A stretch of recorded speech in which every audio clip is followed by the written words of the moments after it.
دنیا کا امیر ترین شخص ایلان ماسک، جس سے پوچھا گیا کیا آپ خالق کو مانتے ہیں، تو ایلان ماسک جو پہلے خود کو ایگنوسٹک کہہ چکا تھا نے جواب دیا. Well, something created the universe, or the universe is, here. How did it come to be? Well, we can say step by step, based on the archaeological evidence, the fossil record, and what we know of physics, how we came to be at this point. But that doesn't explain how the universe came to exist in the first place. Like, how do molecules have consciousness and feelings?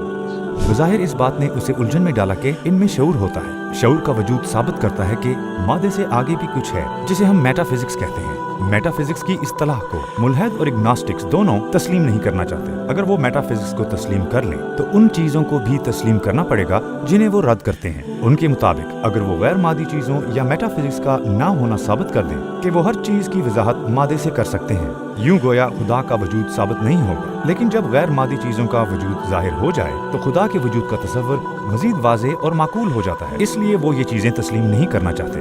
دوسرے الفاظ میں، اگر ایلان mask شعور کا وجود قبول کر لے تو اسے خالق کو بھی تسلیم کرنا پڑے گا، اور یوں وہ خدا پرست بن جائے گا.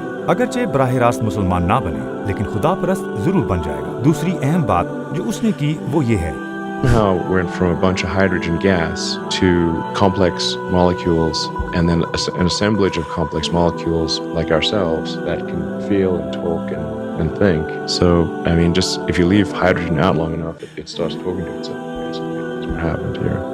So where along that path from a bunch of hydrogen molecules to humans, where did consciousness start? مختصراً وہ کہتا ہے غیر شعوری ایٹمز کے مالیکیولز کیسے یکجا ہوتے ہیں اور ہم جیسے باشعور انسانوں کی تخلیق کرتے ہیں. انسانی تاریخ میں اس عمل کا آغاز کب ہوا؟ یہ شعور ہمیں کب دیا گیا؟ زندگی کے آغاز کے لیے ہمارے پاس دو صورتیں ہیں. پہلی، خالق کا ہونا، جس نے مادے کے بغیر اپنی لامحدود قدرت سے کائنات اور ہمیں عدم سے وجود دیا. دوسری صورت، ہر شے کی تخلیق کی بنیاد وہی مادہ ہے. کیونکہ کائنات اور ہمارا وجود نہیں تھا لہٰذا مادے نے ہمیں اور کائنات کو تخلیق کیا.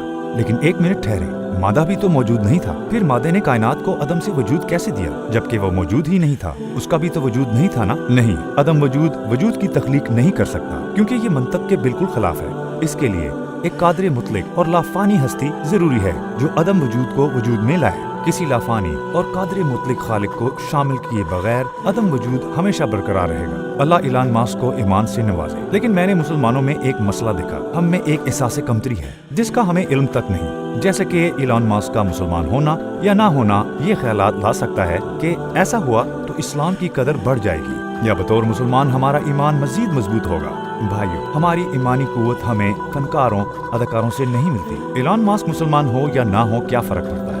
ہم پہلے سے اسلام کے حامل ہیں جس کی کئی وجوہات ہیں. قرآن کے معجزے، خدائی وجود کے واضح ثبوت. دیکھ لو، یہ ثبوت ہر جانب ہیں جو خدا کے وجود کا اعلان کر رہے ہیں. میرے ایمان میں اضافہ اس کے قبول اسلام کا محتاج نہیں ہے. مجھے ایسے شخص میں کیا دلچسپی جو چمکتی دھوپ میں ہاتھ میں چراغ لیے گلی سے گزر رہا ہو، یا اس کے برعکس اگر وہ اسلام قبول نہ کرے یا اسلام کے خلاف بات کرے تو میری قدر گھٹنی نہیں چاہیے. میں اس کی وجہ سے اپنے دین پر قائم نہیں تھا. مثلاً ایسی خبریں بھی آتی تھیں کہ میل گبسن نے اسلام قبول کر لیا. ماشاءاللہ بھائیو، ماشاءاللہ، اسلام پھیل رہا ہے. یہ خود سے بنائی خبریں ہر جگہ تھیں.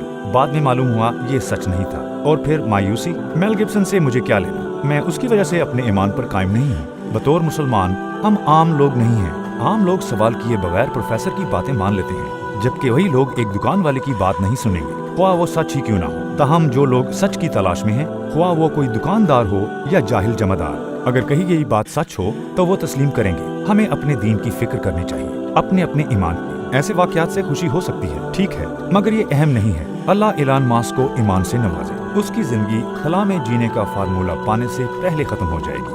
اگر اس نے یہ فارمولہ تلاش کر لیا تب بھی سائنسی لحاظ سے ہم جانتے ہیں کہ اس دنیا اور خلا کا ایک اختتام ہے. آخری بات، جیسے شعور ہے، خالق ہے، تو یہ شعور موت کے بعد ہمیں فنا کیوں کر دے گا؟ اگر موت کا مطلب فنا ہے، عدم ہے، تو ہر طرف اتنا وجود کیوں ہے؟